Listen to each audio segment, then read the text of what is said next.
You ever think about those moments, like those turning points in history where like a pretty simple idea, like a Hmm. shortcut, a more direct route ends up totally reshaping the world, Yeah. like Oh, totally changes things forever.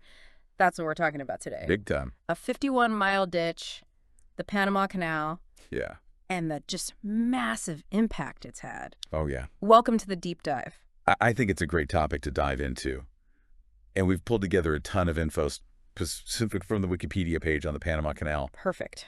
to really kind of go deep on this just incredible feat of engineering Yeah. and the wild story behind it, right? Yeah. So our mission is to like understand the key elements of this thing Yeah. from like the very first, Yeah. inklings of an idea of connecting these oceans to where it stands in the world today, and even some of the recent events Yeah. that Yeah. are making headlines. Yeah, for sure. So let's rewind way back. It's easy to think of the Panama Canal as like a modern thing. Yeah. But the idea of a link across the Isthmus of Panama Right. is actually surprisingly old. It really is. As early as 1513, Wow. Vasco Núñez de Balboa, after, his famous crossing, Yeah. recognized the potential there. Obviously, he didn't build anything, but like the seed was planted. Right. Someone saw it. Yeah. The idea was there. Yeah. And then just imagine in 1534, the Holy Roman Emperor Charles V Wow. actually ordered a survey for a canal route Wow. right there. Okay, so And then even in the 17th century, okay. Sir Thomas Browne, an English physician, specifically suggested Panama. Wow. So it seems like that strategic importance of this narrow land bridge was clear from Yeah. really early on. Yeah, it's wild how early that strategic value was like understood Yeah. even before we had like, Yeah, global trade on the scale we see today. exactly. But it wasn't all smooth sailing from there, was it? There was some, Learning experiences along the way. definitely. Yeah, let's just call them that. I think a prime example of that is the Scottish Darien scheme Oh, yeah. from the late 1600s. Uh-huh. It was an attempt to establish a trading colony there, Right. and it just completely failed Yeah. due to the very harsh environment, Yeah. the terrain, the climate, just a tough lesson Totally, with the yeah. realities of Yeah. what they were dealing with. Huge setback. Yeah. Fast forward to the 19th century. The great explorer and naturalist, Right. Alexander von Humboldt, Yes. suggested that a route through Nicaragua actually might be more viable. Yeah. That was 1811. Okay. And that idea gained some momentum, right? It did. So why was Nicaragua initially favored over Panama? What were the pros of Nicaragua Right. then? Well, I think one of the big things that was attractive about Nicaragua was Yeah. that it had this huge lake, Hmm. Lake Nicaragua. Hmm. And people thought, well, hey, if we can incorporate this lake Yeah. into our canal route, Yeah. then that's going to reduce the amount of digging we have to do. Right. Makes sense. It also seemed like, on the surface anyway, that Nicaragua had less challenging topography Yeah. than like the mountainous interior of Panama, Okay. Yeah. And this thinking even led the British to consider a Nicaraguan canal in the 1840s. Okay. Now, it never actually happened, but Yeah. it resulted in this interesting treaty, the Clayton-Bulwer Treaty of 1850, Okay. between the UK and the US. Uh-huh.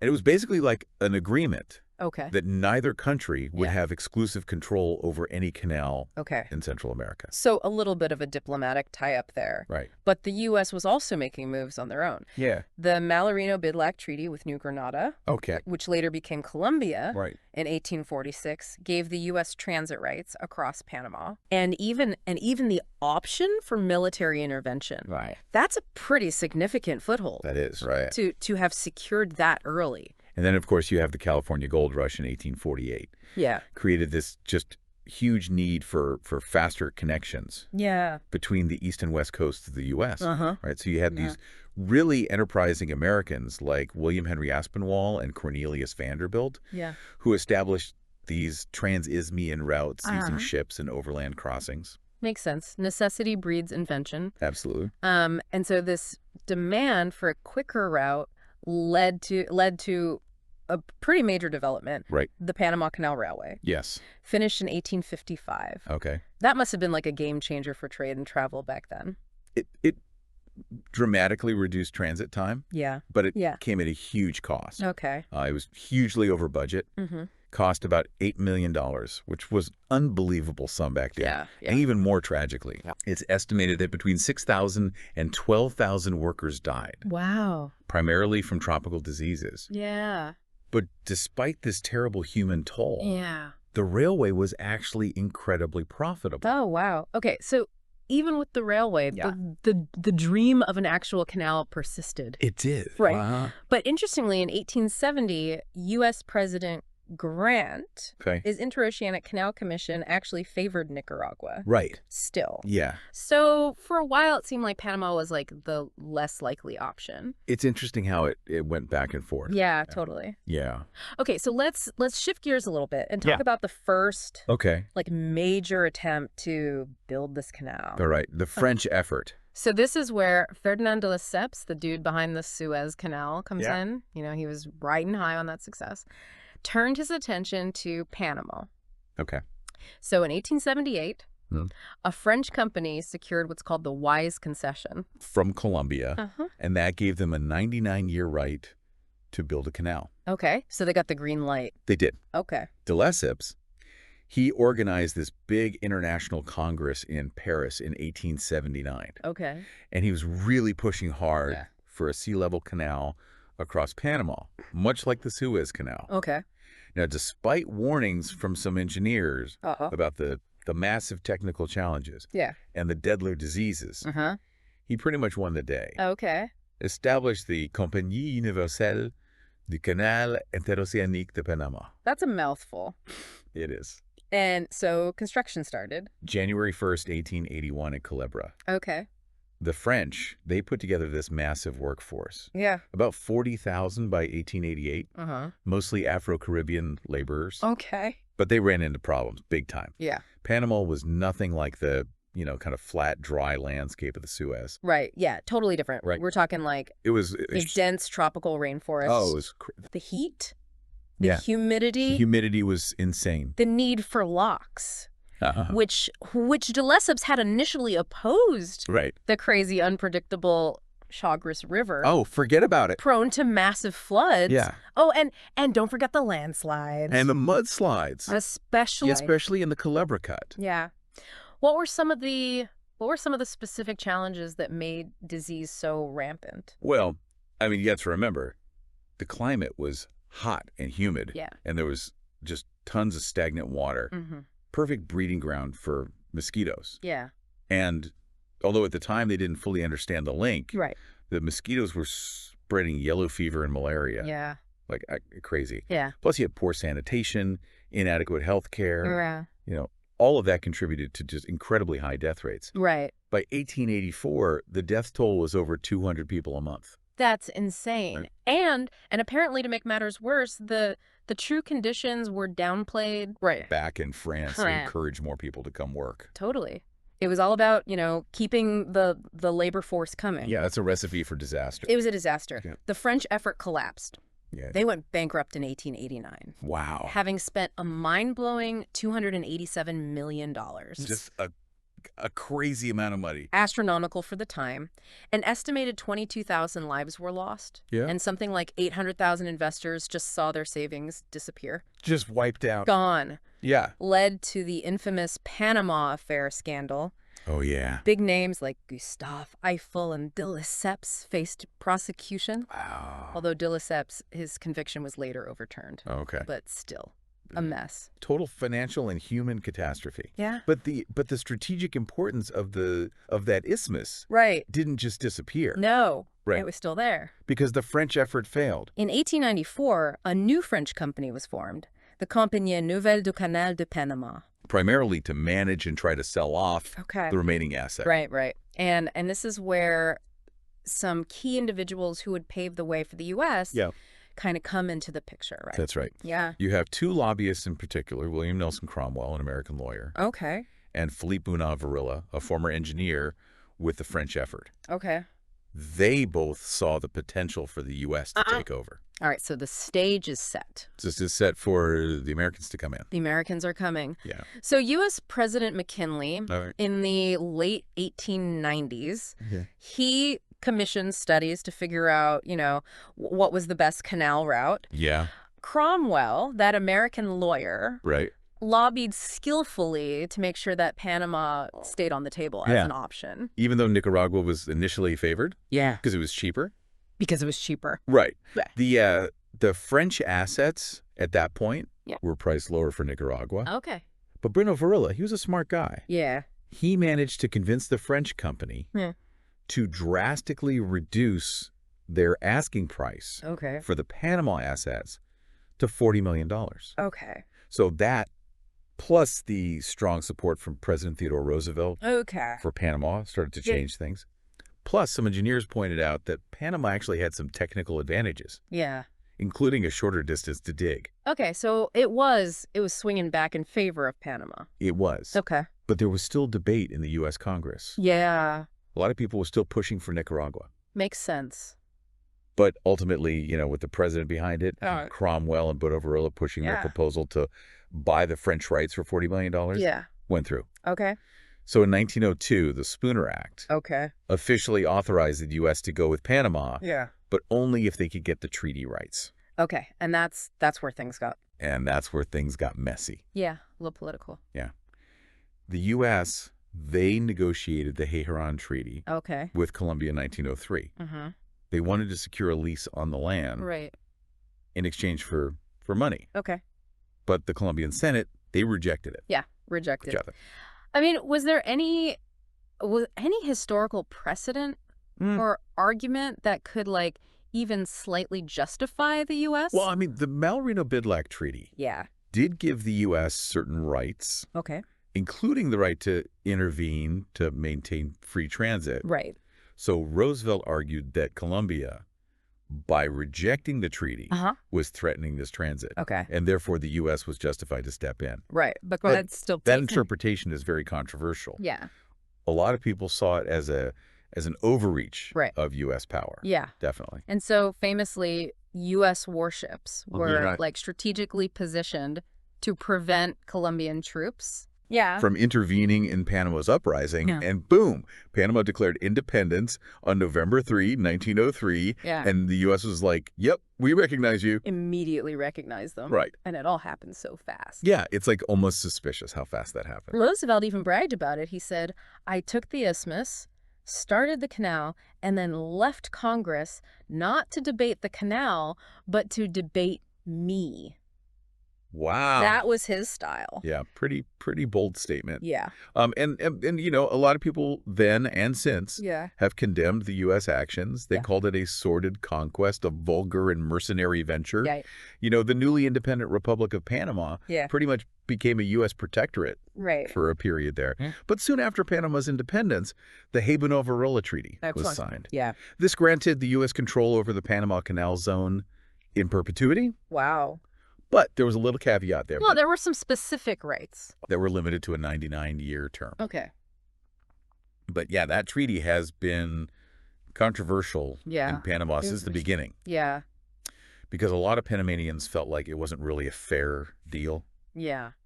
Totally. It felt like they were being forced into it. Yeah. Yeah. Okay, so the U.S., they got control of the canal zone. You did. In 1904, they bought the leftover French equipment and excavations for another $40 million.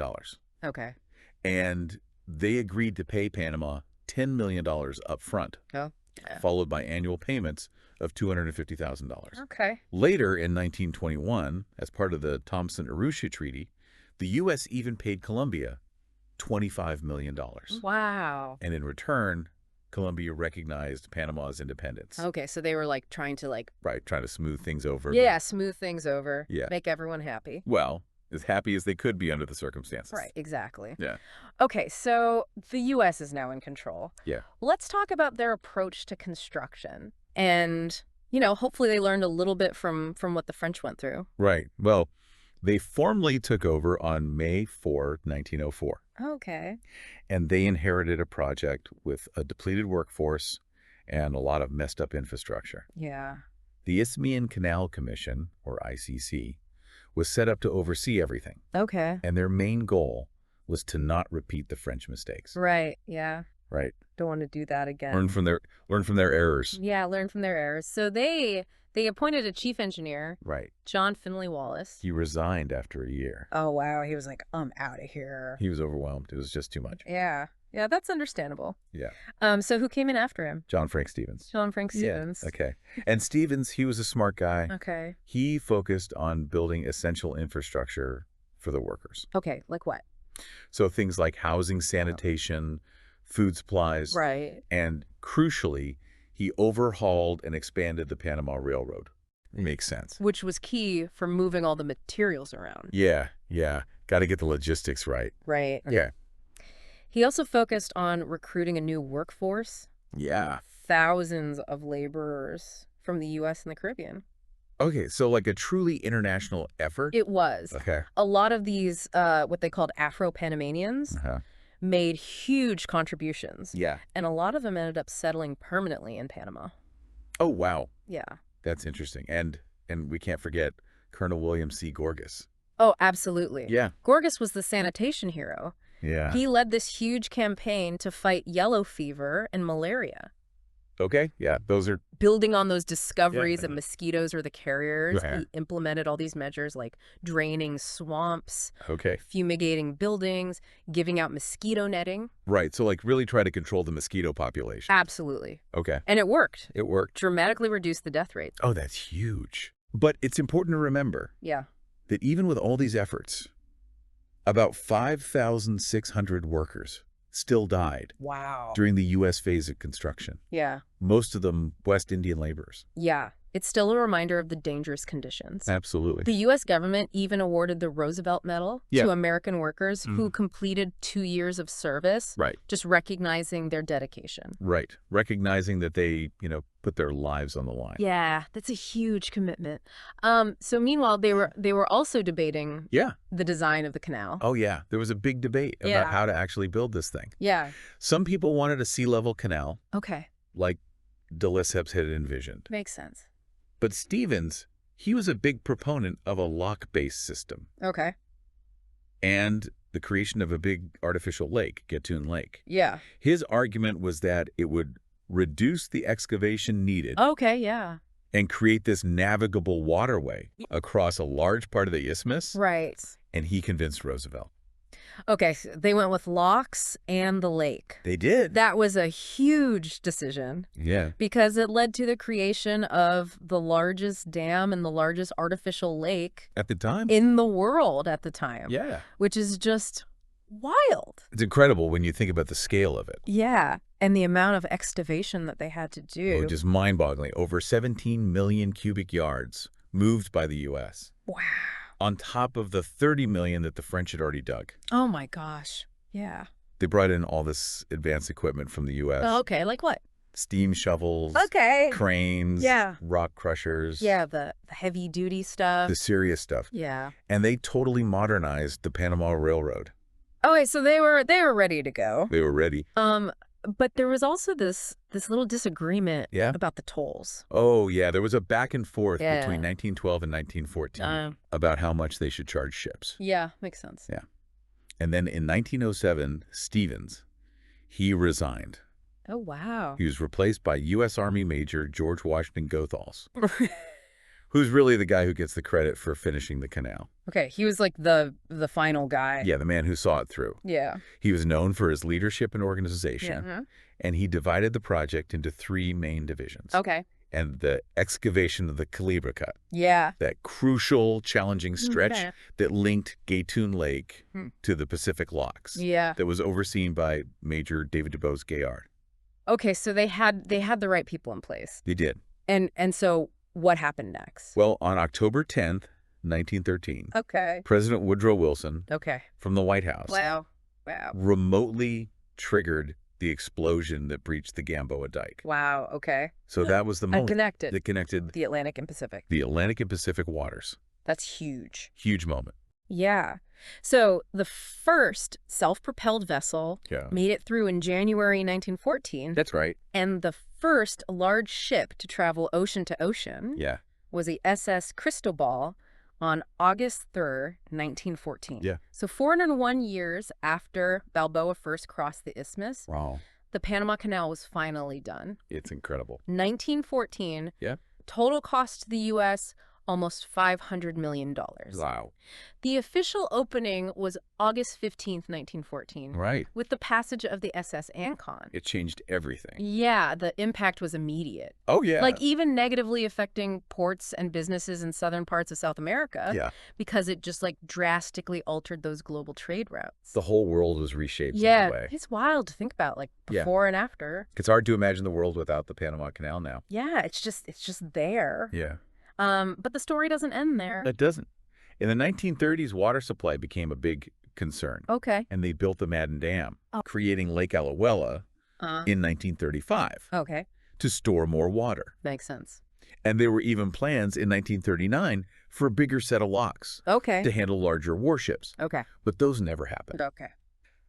After World War II, the focus shifted Yeah. to who controls the canal. Right. Yeah. Right. Big question. Tensions were rising Yeah. between Panama and the U.S. Yeah. Panamanians felt like the canal zone, Uh-huh. which basically cut their country in two, belonged to them. Right.